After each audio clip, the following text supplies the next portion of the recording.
What's up, guys? Mike Thomas, aka the Young Trishula here, and I've got some crazy news for you guys. We have reached Platinum 1, the highest rank in Yu-Gi-Oh! Master Duel in the first 2 days of the game's release, completely free to play. We have not purchased a single pack, we have purchased no gems, we have done this completely free to play, and I want to share with you guys the deck that I used to get there.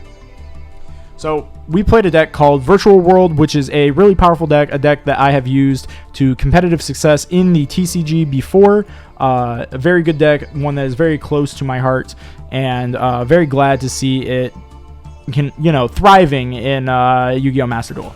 So for those of you that don't know, I'm going to quickly explain the deck, what the main cards are, what they do, and we'll just get into it.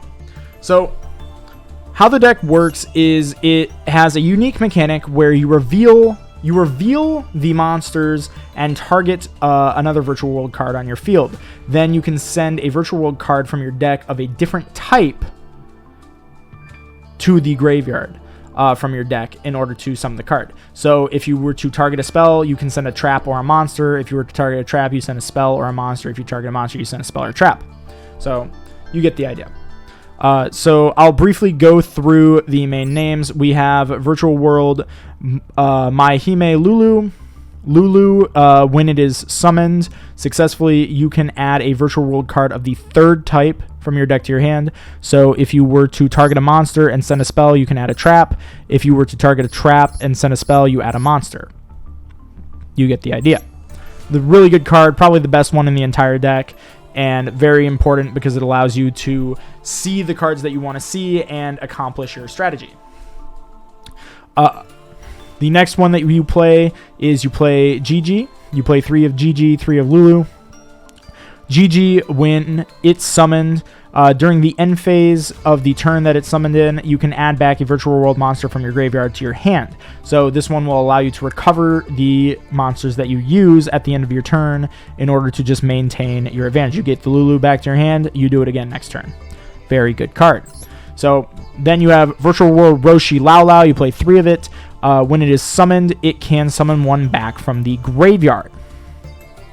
So another really good card, it is Monster Reborn. Monster Reborn is a good card. We play 3 Monster Reborn Lao Laos. Not much to be said. Then we play 3 Kirin Lili. Kirin Lili, when you reveal and summon it, you send one obviously, but then similar to Lulu, you can also then send another card to the graveyard of the third type. So if you were to reveal Lili on a monster and you send a spell, you can then send a trap. If you reveal it on a trap and you send a spell, you can also send a monster. You get the idea. So those are the main 12.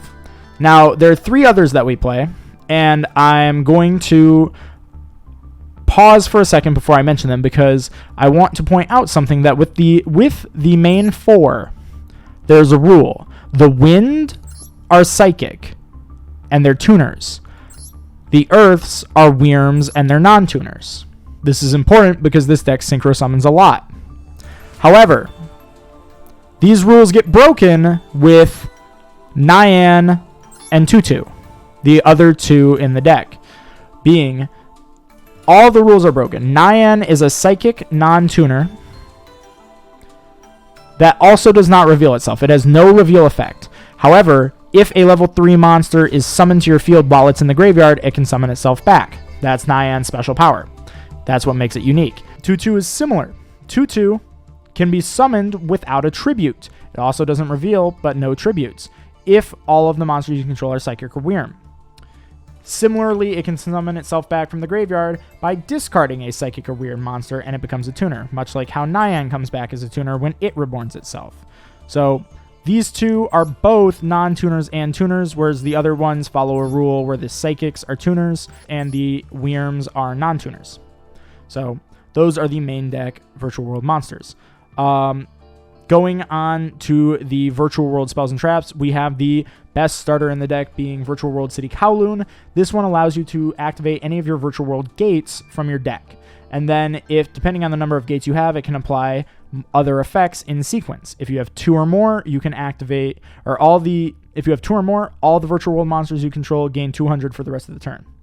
If you have 3 or more, you can mill the top 3 cards of your deck. And if you have 4 or more, or if you have exactly 4, you can summon up to 4 virtual world monsters with different names from your extra deck. So really strong. Doesn't come up much, but very strong. So this one's really powerful because it allows you to get into your gates. What are your gates? Well, you have Virtual World's Gate Chenglong. Chenglong, you can banish a Virtual World card from your graveyard, target a monster on the field, negate its effects until the end of the turn. Really strong card. But the more important effect is that you can banish it from your graveyard, add a Virtual World monster from your deck to your hand, then send a card from your hand to the graveyard. So, like Lulu, this is another search. If you don't have Lulu, you can search Lulu with Chenglong. Very good. Helps keep the deck consistent.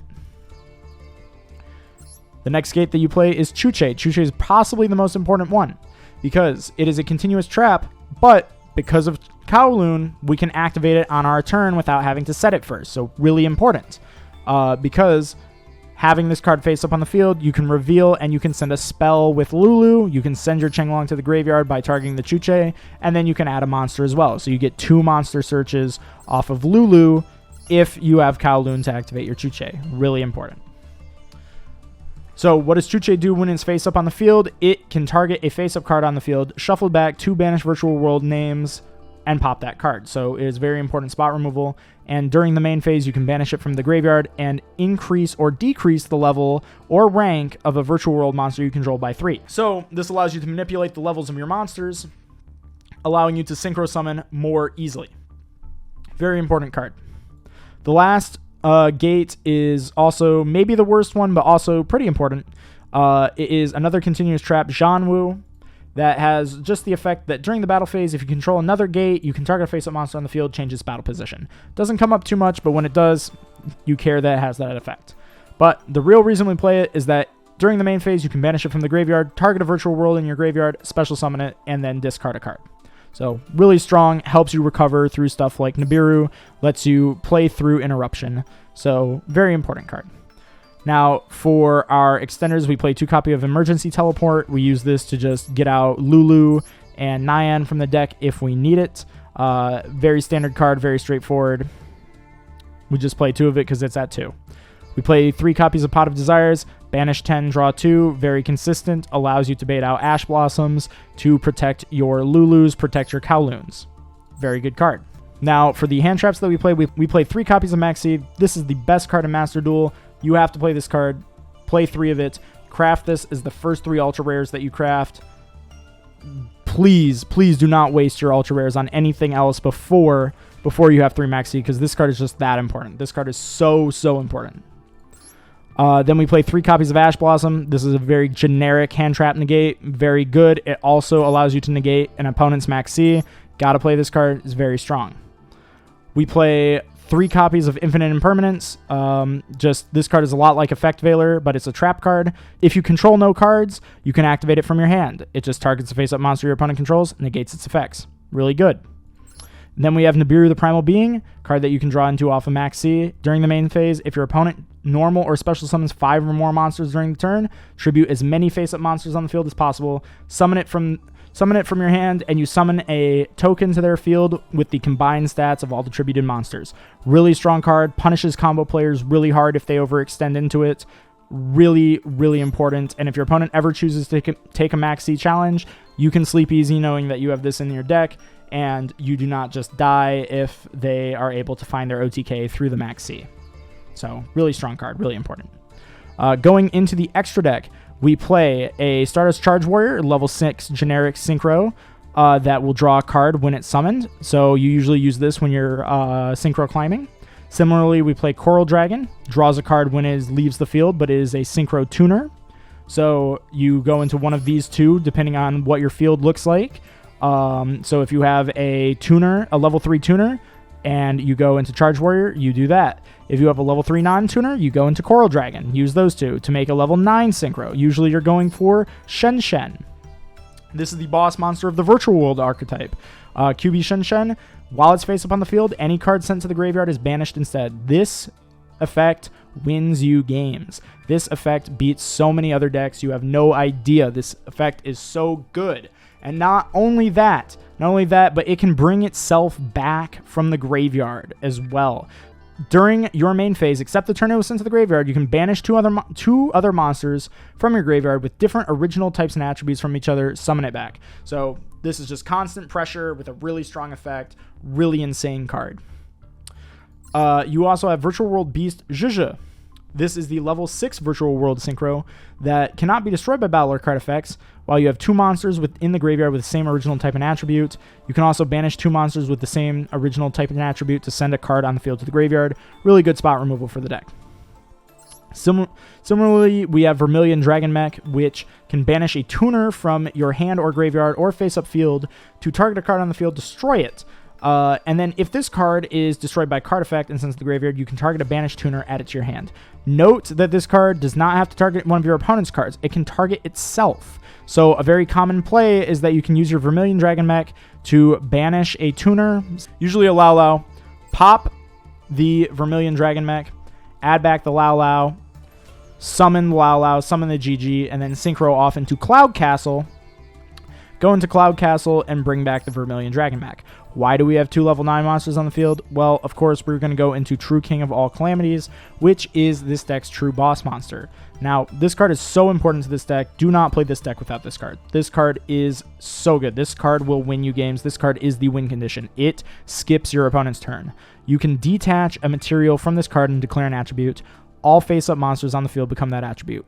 Also, all monsters in your opponent's possession with that attribute cannot activate their effects or attack. So you turn all of your opponent's monsters into one attribute, and then they cannot use that attribute. This card is insane.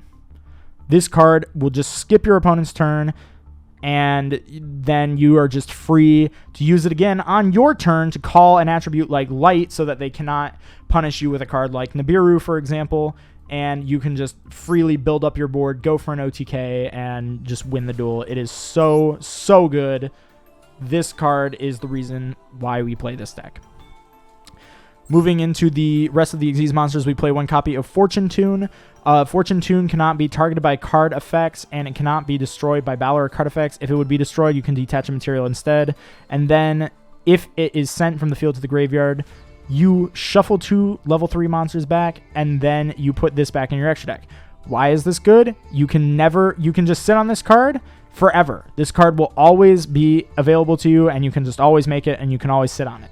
This card actually let me beat Jesse Cotton in a official Yu-Gi-Oh! TCG tournament a few months back, and this card is absolutely insane.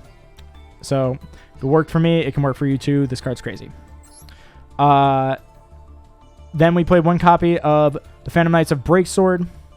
Breaksword, really strong card. You can use Breaksword to detach a material, target a card you control, target a card your opponent controls, destroy them. This card's a lot like Scrap Dragon, just as a rank 3. So really good spot removal for the deck, just a rank 3. We played 1 copy of number 75 Bamboozling Gossip Shadow. This card is really strong because once per turn, when an opponent's monster activates its effect, you can detach 2 materials from this card. The activated effect becomes both players draw a card. We use this to protect ourselves from cards like Nibiru before we go into stuff like True King of all Calamities. This will just protect your board and will make sure that you are able to actually finish your combo without interruption. So really important card. We also play 1 copy of Downer Magician because in your main phase 2, you can put it over a level or a rank 3 or lower Xyz monster, and then you can also go into Zeus with that. So, for example, if there's a very annoying monster that your opponent has, you can summon Fortune Tune, crash into it. Fortune Tune won't be destroyed. You save itself, put Downard over top of it, and then put Zeus on top of that. Clear the whole field. Really, really strong. Really strong card and really important. Why is it really important? Because Zeus is one of the most powerful cards in the game. Zeus, if you do not already know, you can detach 2 materials from this card, send all other cards on the field to the graveyard, and you can summon this card by putting it over top of any Xyz monster if an Xyz monster battled this turn. So, really important card. Definitely one of the strongest cards in all of Yu-Gi-Oh! Definitely craft this card if you can. Now, moving into the last 2 cards in the extra deck, we play Constellar Ptolemy M7. You might be familiar with this if you play Duel Links. This card's really powerful. This card is not only spot removal by detaching a material, you can either target a card on the field or in either graveyard, return it to the hand. It's spot removal, bouncing monsters, but you can also use it similar to your Vermilion Dragon mech to get cards from your graveyard into your hand. So really, really powerful, really important. And then finally, we have Virtual World Phoenix Fan. You can detach 2 materials from this card, target a face-up card your opponent controls, and a card in either graveyard, banish them. If it's destroyed, you can summon 2 Virtual World monsters from your deck with the same type. So really, really powerful card. Really powerful card, really good spot removal. This card pretty much single-handedly helps you beat Eldritch, and then on top of it, too, it can help you float if you get max seed. Just go into this, and you can float into bodies, protect yourself for a turn, set up your graveyard, and just go in for the kill. So that is it for the deck. Just to quickly, I will mention some card substitutions in case you have more of the ultra rares that I do not have, because as a reminder, this deck is fully free to play as I have it built. I would consider playing 2 copies of Called by the Grave, which is an ultra rare that can allow you to banish a opponent's hand trap if you're getting hand trapped and negate it. Similarly, you can play 3 copies of Crossout Designator. 3 copies of Crossout Designator similarly helps you beat Max C or Ash Blossom or Nibiru just by declaring a card name, banishing one of that card from your deck, and negating that card's effects. So a really good card. You can potentially cut the Nibirus or the Imperms for those, or just play over 40 cards. Include those cards. Very powerful cards. In the extra deck, there's a couple quick changes you can also make if you have them. You can play Ultimaya Zulkin alongside 1 copy of Crystal Wing Synchro Dragon, and you can cut the Ravenous Crocosaur, and you can cut the Bamboozling Gossip Shadow for these 2 cards, and there's just a very easy way to get those out to protect yourself from Nibiru. Ultimaya Zulkin, what it does is it's a level 12 synchro. If you set a spell trap on the field, it can summon a synchro dragon from your extra deck without its summoning conditions being met. So you can summon the Crystal Wing Synchro Dragon and just protect yourself from Nibiru that way, and it's a little bit friendlier than just having to go into Gossip Shadow and giving your opponent a card. So those are options for you. If you like the deck profile, do let me know in the comments. Consider subscribing, and I'll see you guys in the next video.